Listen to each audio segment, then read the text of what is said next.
নমস্কার। আজকে শ্রাবণ মাসের ৫ম সোমবার। শ্রাবণ মাস প্রায় শেষের মুখে।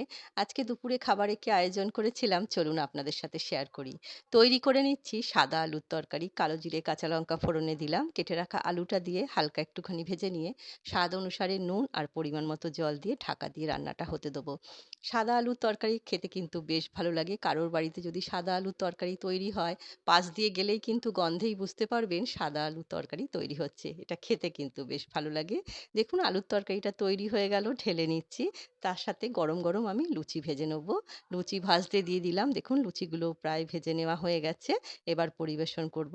একটা থালার মধ্যে নিয়ে নিচ্ছি গরম, গরম ৪ টে ফুলকো লুচি আর সাদা আলুর তরকারি। ছোটবেলায় প্রায়ই আমাদের বাড়িতে সাদা আলুর তরকারি রান্না হতো। আমাদের বাড়ি কেন সব বাড়িতেই প্রায় হতো। তবে এখন সম্ভব হয় না। বাচ্চারা অনেক কিছু খেতে চায়। আর ১ গ্লাস জল তো আছেই। আজকে দুপুরের এই আয়োজন আপনাদের কেমন লাগলো? ছোট্ট একটা কমেন্ট করে অবশ্যই জানাবেন।